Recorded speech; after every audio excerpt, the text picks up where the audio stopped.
আমাদের অনন্য স্টোরি সকল প্রকার পার্ট গল্প দেখতে আমাদের চ্যানেলটি সাবস্ক্রাইব করে পাশে থাকা বেল আইকনটিতে ক্লিক করে অল নোটিফিকেশন অন করে দিন। বাবা আমাকে নিয়ে যাও, ফুপিয়ে বলে ওঠে পরি। সিফাতের বুকের ভেতর ধক করে ওঠে। মেয়ের কণ্ঠ শুনে বুঝে গেছে মেয়েটা অনেকক্ষণ যাবৎ কান্না করেছে। কান্না কেন করছো মামুনি? শান্ত গলায় বলে সিফাত। তো কাঁদবো না, আমি তোমাকে ছাড়া থাকতে পারি না। চেঁচিয়ে বলে ওঠে পরি। সিমি হকচকিয়ে উঠে বসে। পরির কানে ফোন দেখে বুঝতে বাকি নেই পরি সিফাতের সাথে কথা বলেছে। বুক ভরে শ্বাস নেয় সিমি। মা, আস্তে কথা বলো। সিফাত বলে, মা কে কল করেছে? সিমি জিজ্ঞেস করে। পরি কান্না ভেজা চোখে তাকায় সিমির দিকে। সিমি পরির চোখের পানি মুছে দেয় আলতো করে। তারপর ঘাড় অবধি পড়া চুলগুলোকে হাত দিয়ে একটু ঠিক করে দেওয়ার চেষ্টা করে। বাবা কল দিছে, পরি বলে। সিমি পরির হাত থেকে ফোনটা নেয়। তারপর পরিকে বুকে জড়িয়ে নেয়। হ্যালো। চোখ দুটো বন্ধ করে বলে সিমি। পরি, কাঁদছো কেন? শক্ত গলায় বলে সিফাত। কাঁদবে না, বশ করে নিয়েছেন তো। সিমি তাচ্ছিল্য হেসে বলে। সিফাত মুচকি হাসে। তোমাকে কেন বশ করতে পারছি না বলো তো? আর কখনো কল করবেন না আপনি। সিমি চোয়াল শক্ত করে বলে। এতদিন তো কল করিনি, এখন কেন করি? কারণ আমার মেয়েটা তোমার কাছে। আবারও আমার মেয়েকে আমার কাছে ফিরিয়ে দাও, আমি কল করব না। সিফাতের কথা শুনে মনটা ভেঙে চুড়ে যায় সিমির। সত্যি সিফাতের মনে একটু ভালোবাসা নেই সিমির জন্য, থাকলে এমনটা বলতোই না। অথচ সিমি এতক্ষণ কত কিছুই না ভেবেছে। নিজের ভাবনাই নিজেরই রাগ হয় সিমির। রেগে যাচ্ছেন কেন ম্যাডাম? এখনো তো রেগে যাওয়ার মতো কিছুই বলিনি। আমার মেয়েকে ফেরত চাই আমার। চোয়াল শক্ত করে বলে সিফাত। মেয়ে আপনার একার না। সিমি দাঁতে দাঁত চেপে বলে। সিফাত খিলখিল করে হেসে ওঠে। চমকে যায় সিমি, পাগলের মতো হাসছে কেন লোকটা। তো মেয়ে নিয়ে চলে এসো। হাসি থামিয়ে বলে সিফাত। ইডিয়েট। দাঁত কটমট করে বলে সিমি। ডিভোর্স কিন্তু এখনো আমাদের হয়নি। সিফাত খুব শীতল গলায় বলে। চমকে ওঠে সিমি। কিছু বলতে যাবে, সাথে সাথে সিফাত কল কেটে দেয়। বাড়ির ভেতরে পা রাখতেই চমকে ওঠে ছোঁয়া। পুরো বাড়িটা ঘুটঘুটে অন্ধকার, আর সাদিটাও পেছন থেকে উধাও। কোথায় গেল? একটু একটু ভয় করছে ছোঁয়ার। রাত প্রায় 12টা ছুঁই, হয়তো 12টা বেজেও গেছে। এত সময় বাড়ির সামনে বাগানে ছোঁয়াকে নিয়ে বসেছিল সাদি। ছোঁয়াও কারণ জিজ্ঞেস করেনি। তারপর হঠাৎ ঘড়ি দেখে উঠে দাঁড়ায় আর ছোঁয়ার হাত ধরে দাঁড় করিয়ে চলো বলেই সরাসরি রুমে নিয়ে আসে। আর এখন তার খবরই নেই। ছোঁয়া শুকনো ঢুকিলে। সাধু, আপনি কই গেলেন? কাপা কাপা গলায় ডাকে ছোঁয়া, কিন্তু কোনো শব্দ নেই। অন্ধকারে পাও বাড়াতে পারছে না। চোখ বন্ধ করে জোরে শ্বাস টানছে ছোঁয়া। হঠাৎ লাইট জ্বলে ওঠে। হকচকিয়ে যায় ছোঁয়া। বুকে থুথু দিয়ে রুমের দিকে তাকায়।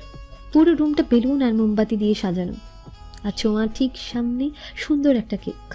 অবাক হয়ে যায় ছোঁয়া। এসব কিসের জন্য বুঝতে পারছে না। শুধু চারপাশে তাকিয়ে তাকিয়ে দেখছে ছোঁয়া। প্রতিটা বেলুনে বেলুনে হ্যাপি বার্থডে ছোঁয়া লেখা। দুই গালে হাত দিয়ে মুচকি হাসে ছোঁয়া। হ্যাপি বার্থডে কলিজা। সাদি হাতে একগুচ্ছ লাল গোলাপ নিয়ে ছোঁয়ার সামনে দাঁড়িয়ে বলে। ছোঁয়া ফুলগুলো হাতে নিয়ে শক্ত করে জড়িয়ে ধরে সাদিকে। সাদিও দুই হাতে আগলে নেয় ছোঁয়াকে। Thank you so much. Chhoya খুশি হয়ে বলে, আমরাই তো। সাদি ছোঁয়াকে ছাড়িয়ে ছোঁয়ার দুই গালে হাত দেয়। আজকে এই বাড়িতে চলে যেতাম তোমাকে সারপ্রাইজ দিতে, কিন্তু তুমি চলে এসে আমাকে সারপ্রাইজ দিতে। ছোঁয়ার কপালে কপাল ঠেকেই বলে সাদি। ছোঁয়া মুচকি হেসে চোখ বন্ধ করে ফেলে। ড্রেস পাল্টে এসো, আমার বন্ধুরা ওয়েট করছে। ছোঁয়ার কপালে চুমু দিয়ে বলে সাদি, তারপর ছেড়ে দেয়। ছোঁয়া খাটের উপর থেকে নিজের কেনা ড্রেসটা নিয়ে ওয়াশরুমে ঢুকতে যায়। সাদির হাত টেনে ধরে। ভ্রুকুচকে সাদির দিকে তাকায় ছোঁয়া। কি হলো? এটা পড়ো না। সাদি মাথা চুলকে বলে। ছোঁয়ার শান্তশিষ্ট মুখটা হঠাৎ রাগে আগুন হয়ে যায়। কেন? তাতে দাঁত চেপে বলে, ওরা চলে গেলে বইল না, শুধু আমি দেখবো। ওদের দেখাতে চাই না বউয়ের হটনেস। সাদি ছোঁয়ার গাল টেনে নিয়ে মুচকি হেসে বলে। ছোঁয়া ভেঙচি কাটে। সাদি কভার থেকে একটা প্যাকেট এনে ছোঁয়ার হাতে ধরিয়ে দেয়। চোখের ইশারায় ছোঁয়াকে যেতে বলে। ছোঁয়া আবারও সাদিকে ভেঙচি কেটে চলে যায়। 10 মিনিটই পরে ছোঁয়া বেরিয়ে আসে, পরনে কালো গাউন। সাদিও কালো শার্ট পরেছে। ছোঁয়া বেরোনোর পর দেখতে পায় রুমে দুজন ছেলে আর ইভা কেক সাজাচ্ছে। ছোঁয়া মুচকি হেসে এগিয়ে যায়। সাদি ছোঁয়াকে ছেলে দুজনের সাথে পরিচয় করিয়ে দেয়। তারপর সবাই মিলে ঘিরে দাঁড়ায় ওদের। ছোঁয়া কেক কেটে সাদিকে প্রথমে খাইয়ে দেয়, সাদিও খাইয়ে দেয়, তারপর সবাইকেই খাইয়ে দেয়। এইটুকু সময় ছেলে দুটো রাকিব আর কবিরের সাথে বোন পাতিয়ে ফেলেছে ছোঁয়া। তারপর সবাই মিলে কেক খাওয়া শেষ করে ডাইনিংয়ে চলে যায়। বিরিয়ানি অর্ডার করা হয়েছিল। কবির, রাকিব আর সাদি বিরিয়ানি খাচ্ছে। ইভা ছোঁয়া নিয়ে রুমে চলে গেছে আর দরজাটাও বন্ধ করে দিয়েছে। ওদের খাওয়া শেষ হতেই ইভা বেরিয়ে আসে, কিন্তু ছোঁয়া আসে না। আমার বউকে কোথায় রেখে আসলি? সাদি টিস্যু দিয়ে হাত মুছতে মুছতে বলে। একটু পরেই দেখতে পাবি, আমরা এখন যাচ্ছি। চল চল তোরা। ইভা ওদের তাড়া দিয়ে বলে। সাদির সন্দেহ হয় কি একটা গন্ডগোল পাকিয়েছে না, কিন্তু কি গন্ডগোল এটাই তো বুঝতে পারছে না। অবশেষে চলে যায় ওরা। ইভা সাদিকে চোখ টিপ দেয়। সাদির টেনশন আরও বেড়ে যায়। কি হতে চলেছে? দরজাটা বন্ধ করে দিয়ে এক দৌড়ে রুম থেকে চলে যায় ওরা। দরজা খুলতে চোখ দুটো বড় বড় হয়ে যায় সাদির। এগোনোর কথা ভুলে গেছে। এটা কি দেখছে? পরীকে কিছুতেই থামাতে পারছেন না সিমি আর নাজমা বেগম। বাবার কাছে যে যাবেই যাবে সে। শরীরে ধপধপ করছে জ্বর, তবুও সে শান্ত হচ্ছে না, ছটফট করছে। সিমি জবাবটি জড়িয়ে ধরে আছে। সিমির থেকে ছোটার চেষ্টা করছে পরী। নাজমা বেগম হতাশ হয়, মেয়ের মুখের দিকে তাকায়। এভাবে কি করে রাখবে তুমি এই মেয়েকে? ও তোর কাছে থাকবে না, ওকে নিয়ে যেতে বল সিমি। নাজমা বেগম হতাশ গলায় বলে। সিমি মায়ের কথা শুনে আরও একটু চেপে ধরে পরীকে। আমি ওকে যেতে দেব না মা, ও আমার মেয়ে, আমার পরী। পরীর মাথায় পরপর কয়েকটা চুমু দিয়ে বলে সিমি। রেগে যায় নাজমা বেগম। এসব ডং ছাড় তুই। আমি হিমুর বাবার সাথে কথা বলে নিয়েছি, সামনের সপ্তাহে তোদের বিয়ে দিয়ে দেব। এই মেয়েকে দিয়ে দিবি তুই।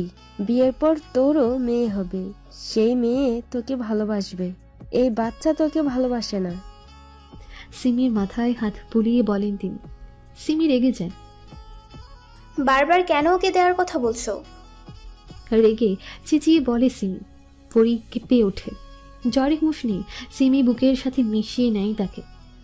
আমার মেয়ের জ্বর হয়েছে, ডাক্তার না দেখে ভুলভাল কথা বলছো। তাতে দাঁত চেপে ফিসফিস করে বলে সিমি। ডাক্তার ডাকবই তো, মানুষ আমরা, ওর বাবার মতো পশু না। ওই ছেলেটাকেও কল করে দিয়েছি, একটু পরে এসে নিয়ে যাবে এই মেয়ে, সাথে উকিল নিয়ে আসবে, যাতে তুই কখনোই আর এই মেয়ের দাবি নিয়ে যেতে না পারিস। বলে হনহনিয়ে চলে যায় নাজমা বেগম। সিমির দু চোখ বেয়ে টপ টপ পানি পড়তে থাকে। নিয়ে যাবে পরীকে, সিমিকে নিয়ে বাঁচবে, উকিলও নিয়ে আসবে। রাত 12টা। এত রাতেও যে সিফাত আসবে এটা নিশ্চিত তিনি। এখানে থাকা যাবে না, কিছুতেই পরীকে থাকতে দেবে না সিমি। পরীকে বিছানায় শুইয়ে দিয়ে চোখের পানি মুছে চুলগুলো হাত খোপা করে দেয়। তারপর পরীর কপালে হাত দিয়ে জ্বর চেক করে। অসম্ভব গরম গা। এখনই ডাক্তার দেখাতে হবে বাবুটাকে। সিমি লম্বা দম নিয়ে উঠে দাঁড়ায়। হনহনি আলমারির কাছে গিয়ে আলমারি খুলে তাতে কিছু টাকা আছে, টিউশনি করে জমিয়েছিল সিমি। টাকাগুলো কোমরে গুজে নেয়। তারপর ভালো করে ওড়না গায়ে জড়িয়ে নিয়ে ঘুমন্ত পরীকে কোলে তুলে নেয় সিমি। দরজার দিকে এক পলক তাকিয়ে বেলকনির দরজাটা খুলে বের হয়। এখন এই রেলিং ডিঙাবে কিভাবে? পরীকে আমার কাছে দিয়ে তুমি নেমে আসো। কারো ফিসফিস করে কথা বলা শুনে ভয় পেয়ে যায় সিমি। চমকে সেদিকে তাকায়। সিফাত হাত বাড়িয়ে দাঁড়িয়ে আছে। ভ্রু কুচকে ফেলে সিমি। আরে পরে দেখো আমাকে, আপাতত নেমে এসো। তাড়া দিয়ে বলে সিফাত। সিমি পরীর কপালে চুমু দিয়ে সিফাতের দিকে এগিয়ে দেয়। সিফাত কোলে নেয় পরীকে। তারপর সিমির দিকে আরেক হাত বাড়িয়ে দেয়। হাত ধরে নেমে এসো। সিমি সিফাতের হাত না ধরেই নেমে পড়ে। সিফাত হাত কুটিয়ে নিয়ে মুচকি হাসে। তেজ আর কমবে না। বিড়বিড় করে বলে সিফাত। আপনি এখানে কেন এসেছেন? সিমি রাগে গিচকিচ করতে করতে বলে, ওই পাশে গাড়ি করে রেখে এসেছি, তালা দেয়নি। যদি চুরি টুরি হয়ে যায় আগে গাড়িতে পৌঁছাই, তারপর বলবো। বলে টুক করে সিমের হাতটা মুঠো করে ধরে। সিমি ছাড়িয়ে নেওয়ার জন্য মুচড়ি ঘুরতে থাকে। আস্তে আস্তে মোচার মুচুরি করো, না হলে যে আমার মেয়ের ঘুম ভেঙে যাবে। সিমের কানে ফিসফিস করে বলে সিফাত। সিমি স্তব্ধ হয়ে যায়, একদম একদম স্ট্যাচুর মতো হাঁটতে থাকে, টিপ টিপ করছে। আজকে সব ভুল বোঝাবুঝি কুপিয়ে হত্যা করে ফেলবো সিমি, তারপর পরীর জন্য ভাই আনার ব্যবস্থা করব। সিফাত সিমিকে চোখ টিপ দিয়ে বলে। কান দুটো হিস করে ওঠে সিমির, কান দুটো টমেটোর মতো লাল হয়ে গেছে। হলো কি লোকটার আজকে? পাগল টাগল হয়ে গেল নাকি? আপনি কে আফা? চিনতেছি না আপনারে। আমার রুমে আইলেন কেমনে? আমি ডরাই অসেনা আফাগু দেখলে। সাদি শুকনো ঢকিলে বলে। ছোঁয়ার রেগে যাওয়ার কথা ছিল, কিন্তু রাগে না, মুচকি হেসে মডেলদের মতো এগিয়ে আসতে থাকে সাদির দিকে। ছোঁয়াকে দেখে সাদির গলা শুকিয়ে আসছে। শর্ট ফ্রকের 16 বছরের কিশোরীকে প্রাপ্ত বয়স্ক বউ মনে হচ্ছে। হাঁটার স্টাইল দেখে কে বলবে এই মেয়ে বাচ্চা? মুখে কোনো মেকআপ নেই, কিন্তু ঠোঁটে গাঢ় লাল লিপস্টিক। কোমর অবধি চুলগুলো পিছিয়ে কাঠি দিয়ে আটকে দিয়েছে। গোলুমোলু গায়ে ড্রেসটা পারফেক্ট হয়েছে। মনে হয় ড্রেসটা ছোঁয়ার জন্যই তৈরি হয়েছে। কেমন সাজিয়েছে রুমটা? ছোঁয়া সাদির কাছে না গিয়ে খাটের কোনায় দাঁড়িয়ে বিছানার উপরে রাখা টকটকে লাল গোলাপটা সাদির দিকে ছুঁড়ে মেরে মিষ্টি করে হেসে বলে, ব্যাস আজকে সাদিকে কেউ বাঁচাতে পারবে না। থপ করে কাছে ধরে ফুলটার দিকে তাকিয়ে ভাবছে সাদি, আজকে কি তাহলে বাসরটা সেরেই ফেলবে? বেশি কি দ্রুত হয়ে যাবে? কিন্তু বিয়ে তো অনেকদিন হয়ে গেছে, এবার অবশ্যই বাসরটা সারতে হবে। ওই সাধু বেবি বলো না। ধরফড়ি উঠে সাদি, বড় বড় চোখ করে তাকায় ছোঁয়ার দিকে। এই মেয়ে আজকে খুনই করে ফেলবে সাদিকে। কিন্তু নিরীহ সাদি যদি এত তাড়াতাড়ি প্রাণ হারাতে না চায়। বলবি তুই? ছোঁয়া রেগে বলে। শুকনো ঢোক গিলে বলে সাদি, আপনি থেকে তুমি, তুমি থেকে তুই। এবার উত্তর না দিয়ে তুই থেকে যে কিসে নেমে যাবে হাল্লা মালুম। খুব সুন্দর। বোকা বোকা হাসি দিয়ে বলে সাদি। ছোঁয়াও বাঁকা হাসে। বলেন তো কয়টা গোলাপ আছে পুরো রুমটাতে? সাদির দিকে এক পা এগিয়ে বলে ছোঁয়া। সাদির হাসি মুখ কালো হয়ে গেছে। অনেকগুলো গোলাপ, পুরো রুমটা গোলাপ দিয়ে সাজানো। তো সাদি কি করে জানবে কতগুলো গোলাপ? কি বলতে পারবেন না? ছোঁয়া সাদির গলা জড়িয়ে আদুরে ভঙ্গিতে বলে। সাদি চোখ বন্ধ করে দাঁড়িয়েছে। খানিকটা বিরক্ত হয় ছোঁয়া। গলা থেকে হাত সরিয়ে সাদির হাত দুটো নিজের পিঠে রাখে। সাদি চোখ খুলে মুচকি হাসে। ছোঁয়া মুখ বাঁকায়। বলেন কয়টা গোলাপ আছে? কপালে 3টে ভাঁজ ফেলে বলে ছোঁয়া। এত গোলাপ এখানে কি করে বলবো? সাদি ছোঁয়ার নাক টেনে বলে। সাথে সাথে ছোঁয়া সাদির থেকে সরে যায় এক ছটকায়। রেগে আগুন হয়ে গেছে। সাদি হন্তদন্ত হয়ে যায়। কি হলো বুঝতে পারল না। ইভা আপু পই পই করে বলে গেছে, আপনি যদি এখানে কতগুলো গোলাপ আছে বলতে পারেন তাহলে বুঝে নিতে আপনি আমায় ভালোবাসেন না, একটুও ভালোবাসেন না আমায় আপনি। কি হলো বুঝতে পারল না। ছোঁয়া 2 হাত বুকে গুজে গাল ফুলিয়ে জোরে জোরে শ্বাস টানতে থাকে। সাদি মনে মনে কয়েকটা গালি দেয় ইভাকে। হাতের কাছে পেলে টেনে 2টো থাপ্পড় মারত। এতক্ষণে বুঝতে পারলো দাঁত কেলানোর কারণ। আস্ত একটা বড়দের হাঁটি ওই মেয়েটা। এখন সাদি করবেটা কি করে এই অভিমানীকে বোঝাবে ইভা ডপ দিয়েছে? সাদি বুকে হাত দিয়ে জোরে শ্বাস টেনে ছোঁয়ার দিকে এগিয়ে যায়। পরপর 2টো ঢোক গিলে ছোঁয়াকে পেছন থেকে জড়িয়ে ধরে। ছোঁয়া অগ্নি দৃষ্টিতে ঘাড় উঁচু করে তাকায় সাদির দিকে। সাথে সাথে সাদি নাকের উপর ছুঁ খেয়ে বসে। ইভা ভুল বলেছে তোমায়। সাদি ছোঁয়ার কাঁধে মাথা গুজে বলে। ছোঁয়া চোখ মুখ খিচে বন্ধ করে বলে, অনেক মেয়েকে এইভাবে দেখেছি, ট্রাস্ট মি, কখনো তাকাতে ইচ্ছে হয়নি, কিন্তু আজকে নজর সরাতে ইচ্ছে করছে না, মন চাইছে গিলে খেয়ে ফেলি। ছোঁয়ার কানের কাছে ঠোঁট নিয়ে ফিস ফিস করে বলে সাদি। জমে যায় ছোঁয়া। এই অনুভূতির সাথে পরিচিত নয় ছোঁয়া। এ কেমন অনুভূতি? ভালোও লাগবে, আবার অন্যরকমও লাগছে। তোমার জন্য আরও একটা সারপ্রাইজ আছে জান। বলে সাদি পাঁজা করে কোলে তুলে নেয় ছোঁয়াকে।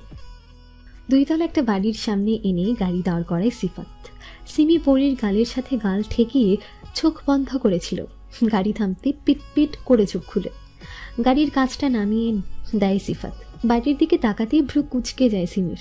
এখন তোদের হাসপাতালে যাওয়া উচিত, তা না করে এই বাড়ির সামনে কেন নিয়ে এসেছে সিফাত? রাগ হয় সিমির, ছোঁয়া শক্ত করে ফেলে। এখানে কেন আনলেন? সিমি দাঁতে দাঁত চেপে বলে, এখানেই আছে সব সমস্যার সমাধান। চোখ বন্ধ করে জোরে শ্বাস টেনে বলে সিফাত, আমি সমস্যার সমাধান করতে আসিনি, মেয়েকে চিকিৎসা করাতে এসেছি। আমার মেয়েটা জ্বরে বেহুশ। সিমি চিৎকার করে বলে। ঘুমন্ত পরী কেঁপে ওঠে। তুমি বোধহয় খেয়াল করনি, পরীর জ্বর কিন্তু কমে গেছে।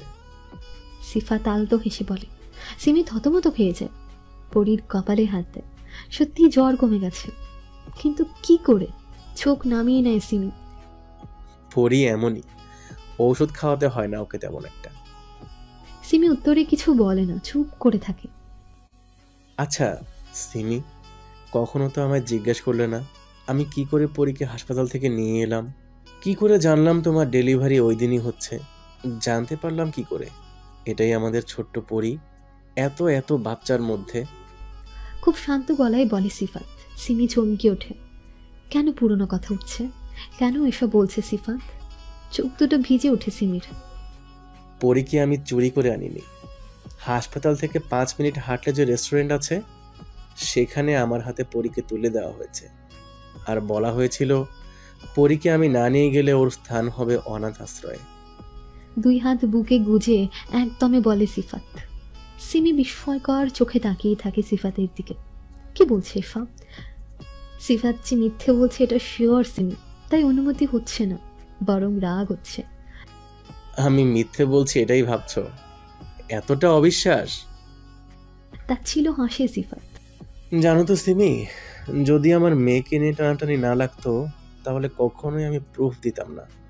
কেন বলো তো? থাক, সেটা তোমার জানতে হবে না। বুক ভরে শ্বাস নেয় সিফাত, তারপর সিমির দিকে তাকায়।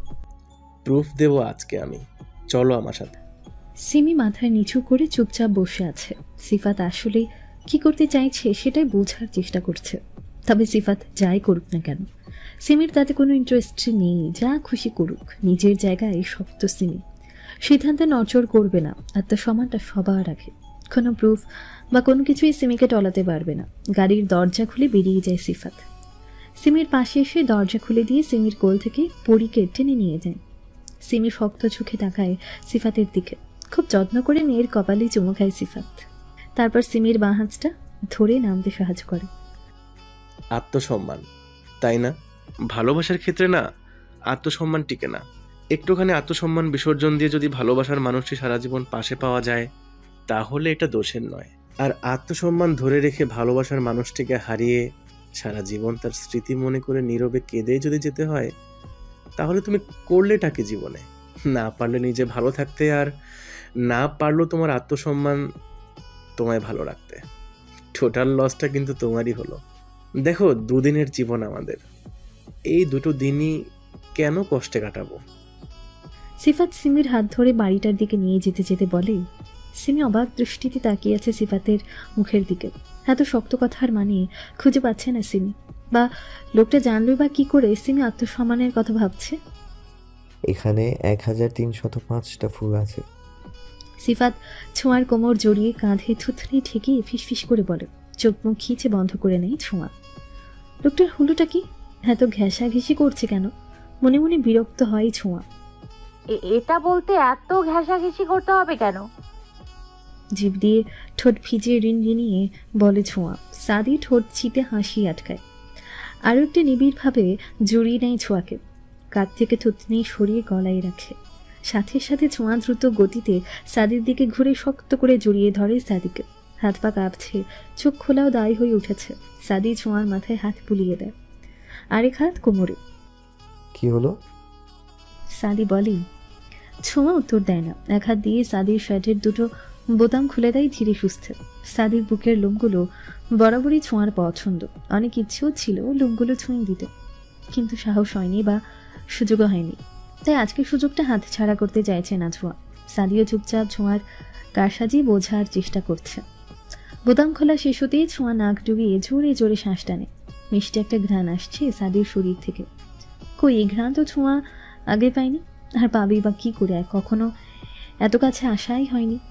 বেশ খানিকটা সময় নিয়ে ঘ্রাণ নেই ছোঁয়া, তারপর পরপর কয়েকটা চুমু খায় বুকে। এখন তো চোখ খুলতেই ভুলে গেছে ছোঁয়া। কি করে তাকাবে লোকটার দিকে? লজ্জায় শেষ হয়ে যাবে। আবেগের বশে কি করে ফেললো এটা? সাদি দুই হাতে ছোঁয়ার মুখটা উঁচু করে তুলে চোখটা আরো একটু খিঁচে নেয় ছোঁয়া। সাদি ফু দেয় ছোঁয়ার মুখে। ছোঁয়া কপাল কুঁচকে ফেলে। সাদি মুচকে এসে ছোঁয়ার নাকে না ঘষে ওষ্ঠাদয় নিজের ওষ্ঠাদয় মিলিয়ে দেয়। থপ করে চোখ খুলে ফেলে ছোঁয়া। কি হচ্ছে বুঝতে কয়েক সেকেন্ড সময় লাগে। ছোটাছুটি করেও লাভ হয় না। হনুমানটা বাঘের মতন ধরে আছে। কয়েক মিনিট পরে সাদি ছাড়তে ছোঁয়া কয়েক হাত পিছিয়ে গিয়ে বুকে হাত দিয়ে জোরে জোরে শ্বাস নিতে থাকে। দমটাই বেরিয়ে যাচ্ছিল। এতক্ষণে শ্বাস আটকে ছিল কি করে ছোঁয়া এটাই ভাবছে। সাদি ছোঁয়ার মাথায় চাটি মারে। ইডিয়েট, কিসটাও করতে জানে না। ছোঁয়া লজ্জা শরম ভুলে কটমট চোখে তাকায় সাদির দিকে। সাদি ছোঁয়ার মতো করে ভেঙচি কাটে। চেঞ্জ করে আসো, এই ড্রেস পরার বয়স তোমার এখনো হয়নি। ফিডার কিনে দিতে হবে তোমায়, ইডিয়েট। সাদি শার্টের বোতাম লাগাতে লাগাতে রুম থেকে বেরিয়ে যায়। ছোঁয়ার এবার কান্না পাচ্ছে। এভাবে বলতে পারলো? একটা বার তো বলতে পারতো, ছোঁয়া তোমাকে দারুণ লাগছে, আমি পাগল হয়ে যাচ্ছি। বললে কি ভূমিকম্প হয়ে যেত নাকি? খারাপ লোক একটা। ছোঁয়া ড্রেস চেঞ্জ করবে না, একদমই না, বরং এখন শাড়ি পরবে। মোটামুটি আজকে আমি পাগল হয়ে যাচ্ছি কথাটা সাদির মুখ থেকে শুনেই ছাড়বে। শাড়িতে না বললে অন্য কিছু ট্রাই করবে। থেমে থাকার মেয়ে ছোঁয়া না। শেষমেশ না বললে চুল ছিঁড়বে সাদির। কালো সিল্কের পাতলা ছিলছিলের শাড়ির সাথে হাতাকাটা ব্লাউজ। চুলগুলো আধখোপা করে বেঁধেছে। ঠোঁটে টকঠকে লাল লিপস্টিক, চোখে মোটা করে কালো কাজল। আয়নার সামনে দাঁড়িয়ে নিজেকে খুঁটিয়ে খুঁটিয়ে দেখছে ছোঁয়া। পারফেক্ট, বেশ লজ্জা লাগছে।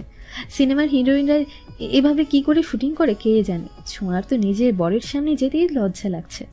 ইউটিউব দেখে একদম হিরোইনদের মতো করেই শাড়ি পরে নিয়েছে। ছোঁয়ার ভাবনার মাঝে খট করে দরজা খুলেছে। চোখ দুটো বন্ধ করে ফেলে ছোঁয়া। সাদি দরজা আটকে পেছনে ঘুরতে চোখ ছানা বড়া হয়ে যায়। এ কাকে দেখছে? হিমের হয়েছে কি আজ? সাদি চোখ বন্ধ করে জোরে জোরে দুটো শ্বাস টেনে হাতে থাকা খাবারের প্লেটটা খাটের পাশে থাকা টেবিলে রেখে দেয়। এসব কি পড়েছো? শুকনো ঢোকিলে জিজ্ঞেস করে সাদি। ছোঁয়া পিট করে চোখ খুলে আয়নার মধ্যেই তাকায় সাদির দিকে। ভালো লাগছে না আমায়? ছোঁয়া চোখ নামিয়ে রিনরিনিয়ে বলে। সাদি শক্ত, কিছু বলতে গিয়েও পারে না। সত্যি বলতে অসম্ভব লাগছে ছোঁয়াকে। সাদির চোখ ফেরানো দায়ী হয়ে গেছে। পাগল করেই সারলে আমায়। বুকের বাঁ পাশে হাত দিয়ে নেশাতোর গলায় বুলল সাদি। ছোঁয়া ঠোঁটের কোণে ফুটে ওঠে এক চিলতে হাসি, আর সারা মুখ রক্তিম বর্ণ ধারণ করে। সাদি ধীর পায়ে এগিয়ে ছোঁয়ার পেছনে দাঁড়ায়। চোখ বন্ধ করে পরপর কয়েকটা শ্বাস নিয়ে নিজেকে শান্ত করে। খাবে না? ছোঁয়া মাথা নাড়ায়। সাদি ছোঁয়ার বাঁ হাতটা নিজের মুঠোই পুড়ে নেয়। ছোঁয়া মিষ্টি করে হাসে সাদির অগোচরে। ছোঁয়াকে খাটে বসিয়ে দেয় সাদি, নিজেও পাশে বসে পড়ে। খাবারের প্লেট হাতে নিয়ে ছোঁয়ার মুখে খাবার তুলে দেয়। ছোঁয়াও কোনো রকম বায়না ছাড়া খেয়ে নেয়। খাওয়া শেষে সাদি হাত ধুয়ে প্লেট রেখে আসে। ছোঁয়া ঘাপটি মেরে বসে আছে। এরপর কি হবে? সাদি ছোঁয়ার পাশে এসে বসে। ছোঁয়া এক পলক সাদির দিকে তাকিয়ে চোখ নামিয়ে নেয়। আমি তোমাকে খুব ভালোবাসি ছোঁয়া। চমকে উঠে সাদি, বড় বড় চোখ করে তাকায় সাদির দিকে। এই প্রথমবার সাদি ছোঁয়ার নাম বলল। বুকের মধ্যে ঝড় বয়ে যাচ্ছে। 5টা শব্দ শুনে কান জুড়িয়ে গেছে। আবেগ প্রবণ হয়ে ছোঁয়া ঝাঁপিয়ে পড়ে সাদির বুকে। সাদিও 2 হাতে আগলে নেয় ছোঁয়াকে। আমিও আপনাকে খুব ভালোবাসি। ছোঁয়া সাদির বুকে নাক ঘষে বলে, শুধু মুখে বললে হবে, ভালোবেসেও তো দেখাতে হবে, তাই না? ছোঁয়ার কানে ফিসফিস করে বলে সাদি। অনেকদিন পরে হিমুর মুখোমুখি দাঁড়িয়ে আছে সিমি। হিমুকে চেনাই যাচ্ছে না। দাড়িগুলো বড় বড় হয়ে গেছে, চুলগুলো বাবরির মতন হয়ে গেছে, চোখ দুটো শুকিয়ে গেছে, ফর্সা মানুষ কালো হয়ে গেছে। এক দৃষ্টিতে হিমু সিমির দিকে তাকিয়ে আছে। সিমিও পলকহীন ভাবেই তাকিয়ে আছে। হিমু, কেন তুমি সেদিন ছোট্ট পরীকে আমার হাতে তুলে দিয়েছিলে? সিফাত ওদের দুজনের মাঝখানে দাঁড়িয়ে হিমুর দিকে তাকিয়ে প্রশ্ন করে। হিমু মাথা নিচু করে ফেলে। চোখ দুটো ছলো ছলো করছে ছেলেটা। সিমি শক্ত চোখে তাকিয়ে আছে। বলো হিমু, সিফাত শান্ত গলায় আবারও বলে, সিমির জন্য। বুক ভরে শ্বাস টেনে বলে সিমু। সিমি ভ্রুকুচকে তাকায় হিমুর দিকে। সিফাত তাচ্ছিল্য হাসে। আপনি ছিলেন না, সিমি একা একা পারতো না বাচ্চাটাকে বড় করতে, আর তাছাড়া বাবুটা থাকলে সিমি কখনোই আমাকে মেনে নিতে পারতো না। হিমুর গলা ধরে আসছে। সিমি বড় বড় চোখ করে তাকায় হিমুর দিকে। হিমু সিফাতকে ডিঙিয়ে সিমির মুখোমুখি দাঁড়ায়। সবকিছু ঠিকঠাক ছিল সিমি, কিন্তু বিশ্বাস করো সিফাতের সাথে তোমাকে সহ্য করতে পারতাম না। আমি মনে মনে সবসময় প্রে করতাম যাতে তোমরা আলাদা হয়ে যাও, তোমাদের ঝামেলা হোক। থামে হিমু। সিমি হাত দুটো মুষ্টিবদ্ধ করে নেয়। সিফাত সন্দেহ করতো তোমাকে আর আমাকে, আমি এটা বুঝতে পারতাম, তাই একটু বেশি মিশতাম তোমার সাথে। সিফাতের সন্দেহ বাড়তে থাকে, আর তোমাদের দূরত্ব, তোমাদের ধৈর্য কম, ইগো বেশি, কেউ কারো কাছে ছোট হতে চাও না। সিফাত যদি কখনো তোমার জিজ্ঞেস করতো সিমি তুমি কেন হিমুর সাথে বেশি মিশো, সিফাত এটা না করো তোমাকে জেলাসি করানোর জন্য অন্য মেয়ের সাথে মিশতে শুরু করলো। সন্দেহ ভুল বোঝাবুঝি বাড়তে থাকে, একটা পর্যায়ে ডিভোর্স পেপার। খুব ভালো লাগছিল আমার, কিন্তু যখন জানতে পারলাম তুমি প্রেগনেন্ট, আকাশ ভেঙে পড়েছিল মাথায়। জানো সিমি, সিফা তো আমাকে বিশ্বাস করে তোমার খবর জানতে চাইতো আমার থেকে, আর আমিও ওকে বলতাম কয়েকদিন পরে বিয়ে করে নিচ্ছি আমরা। থপ করে বসে পড়ে সিমি। শূন্য লাগছে চারপাশ। এটা কি হচ্ছে? আমি পাচ্ছিলাম না তোমাকে অন্য কারোর সাথে সহ্য করতে, পাগল হয়ে যাচ্ছিলাম, বুঝতেই পারিনি জোর করে কারো মন জোর করা যায় না। হিমু হু হু করে কেঁদে ওঠে। সিমির পাশে হাঁটু মুড়ে বসে পড়ে। কেন এলে আমার জীবনে, কেন পাল্টে দিলে জীবনটা? আমি মরে যাচ্ছি সিমি, কখনো কোনো কিছুতে জোর করিনি তোমায়, কারণ আমি বিশ্বাস করতাম দিন শেষে তুমি আমারই হবে, কিন্তু হলে না। কেন হলে না? হিমু দুই হাতে ঝাঁকড়া চুলগুলো খামচে ধরে। সিমি এখনো চোখ বন্ধ করে বসে আছে। কি হয়ে গেল এটা?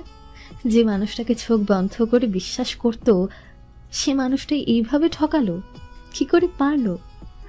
তোমার হিমু সব সময় তোমার খবর দিত আমায়। আমি মিথ্যে বলিনি সিমি। মা অসুস্থ ছিল, ভাই দেশ ছাড়লো, তনু মায়ের কথা শুনতো না। মায়ের একমাত্র বিশ্বস্ত আমিই ছিলাম। তার উপর প্রতিনিয়ত হিমুর সাথে লেপ্টে থাকতো, জাস্ট অসহ্য লাগতো। সিফাত চোখ মুখ কুচকে কিছুটা দূরে সরে যায়। পরি কেঁদে ওঠে। সিফাত ব্যস্ত হয়ে পড়ে। মা কি হয়েছে? পরি আধো আধো করে চোখ খুলে। বাবা তুমি এসেছো? পরির মুখে হাসি ফুটে ওঠে। ছাপটে ধরে সিফাতের গলা। আমার মা চায় না বাবা, আমার শুধু তোমাকে চাই, মায়ের কাছে যাব না আমি। ফুপে কেঁদে ওঠে পরি। সিফাত পরির মাথায় চুমু খায়। পরির কান্নায় সিমিও চোখ খুলে বাবা মেয়ের দিকে তাকায়। কি সুন্দর দৃশ্য! ইস, কত কিছু মিস করে গেছে সিমি। নিজের হাতে বড় করে তুলতে পারেনি মেয়েকে, মেয়ের ছোটবেলা উপভোগ করতে পারেনি। হিমুর দিকে তাকাই সিমি। খুব বিশ্বাস করতাম তোমায়, এটা ঠিক করনি। খুব শান্ত গলায় বলে সিমি। তারপর উঠে সিফাতের পাশে গিয়ে দাঁড়ায়। মায়ের কোলে আসবে না শোনা? পরির দিকে হাত বাড়িয়ে দিয়ে বলে সিমি। পরি অসহায় দৃষ্টিতে তাকায় সিমির দিকে। সরি মা, আমি বাবার সাথে থাকবো। মাথা নিচু করে বলে পরি। সিমি আলতো হাসে। সিমির ঠোঁটের কোণে হাসি দেখে পরিও হেসে ফেলে। সিফাত মুখ বাঁকায়। এতদিন কাঁদিয়ে ভালোই হাসা হচ্ছে। যাবেন এখান থেকে, নাকি মুখ বাঁকিয়ে দাঁড়িয়ে থাকবেন? কটমট চোখে তাকিয়ে বলে সিমি। সিফাত আলতো করে সিমির হাতটা মুঠোই পুড়ে নিয়ে চলে যায়। হিমু অসহায় চোখে তাকিয়ে থাকে ওদের দিকে। একতরফা ভালোবাসা হচ্ছে এক প্রকার বিষের মতো, যে বিষ প্রাণ করলে আপনি মরবেন না, কিন্তু সারা জীবন তাপড়াতে থাকবে। প্রতি মুহূর্তে মৃত্যুর যন্ত্রণা উপভোগ করতে থাকবে। হিমু মনে মনে প্রার্থনা করে এই একতরফা ভালোবাসার কবলে যেন আর কেউ না পড়ে। গাড়িতে বসে আছে ওরা। পরীকে খাইয়ে দিচ্ছে সিমি। সিফাত দেখছে সিমিকে, নাকটা লাল হয়ে আছে, মনে হচ্ছে যখন তখন কেঁদে ফেলবে। পরি গভীর মনোযোগ দিয়ে খাচ্ছে, যেন ওর কাছে খাবার থেকে গুরুত্বপূর্ণ আর কিছুই নেই। কোথায় যাবে বলো? তোমার বাড়ি? সিফাত সোজা হয়ে বসে সিট বেল্ট বাঁধতে বাঁধতে বলে, এখানেই থেকে যাব। ওনার কোনা দিয়ে পরির ঠোঁট মুছে দিয়ে বলে সিমি। সিফাত ভ্রু কুচকে তাকায় সিমির দিকে। বুঝলাম না। আপাতত বাড়ি ফিরতে চাইছি না। তাহলে কোথায় যাবে? জানি না। না জানলে? সিমি চোখ পাকিয়ে সিফাতের দিকে তাকাতেই সিফাত চুপ করে যায়। যেমনটা বলবে। দীর্ঘশ্বাস ফেলে ড্রাইভ করা শুরু করে সিফাত। পরি গুটিসুটি মেরে আবারও মায়ের কোলে ঘুমিয়ে পড়েছে। সিমি আর চোখে সিফাতকে দেখতে থাকে। পাখির কিচিমিচির শব্দে ঘুম ভেঙে যায় ছোঁয়ার। পিটপিট করে চোখ খুলে নিজের অবস্থান বোঝার চেষ্টা করে। কারো শক্ত বাঁধনে নিজেকে আবিষ্কার করে ছোঁয়া, যে আষ্টেপৃষ্ঠে জড়িয়ে আছে ছোঁয়াকে। ছোঁয়া ঠোঁটের কোণে এক ছিলতে হাসি ফুটে ওঠে। বিয়ের এতদিন পরে নিজের বরের বুকটাকে বালিশ বানাতে পেরেছে। ইস, আগে কেন হলো না? ঘুমটা অন্য দিনের তুলনায় ঢের বেশি ভালো হয়েছে। মনে হচ্ছে এমন শান্তির ঘুম কখনো ঘুমায়নি। এখনো আলো ফোটেনি, হয়তো সবেই মাত্র আজান দিয়েছে। পাখিগুলো জেগে গেছে। নীল ডিম লাইটের আলোতে সাদির মুখটা স্পষ্ট বোঝা যাচ্ছে। ঘাড় ব্যাকা করে শুয়ে থাকার একপাশ দেখা যাচ্ছে। কপালে চুলগুলো লেপটে আছে। ছোঁয়া হাত উঁচু করে সাদির কপালের চুলগুলো পেছনে ঢেকে দেয়। খুব সাবধানে সাদির কপালে চুমু খায়। নড়ে চড়ে ওঠে সাদি। চমকে যায় ছোঁয়া। তাড়াহুড়ো করে সরে আসতে চায় সাদির থেকে, কিন্তু সেটা পারে না। তার আগেই কোমর জড়িয়ে ধরে ছোঁয়াকে। আটকে দেয় সাদি। অসহায় চোখে সাদির দিকে তাকায় ছোঁয়া। সাদি ঘুম ঘুম চোখ খুলে টেনে টুনে একটুখানি খুলে ছোঁয়াকে দেখে। তারপর আবার চোখ বন্ধ করে ছোঁয়াকে পাশে শুয়ে দিয়ে ছোঁয়ার ঘাড়ে নাক ডুবিয়ে দেয়। ছোঁয়া চোখ মুখ খিচে বন্ধ করে ফেলে।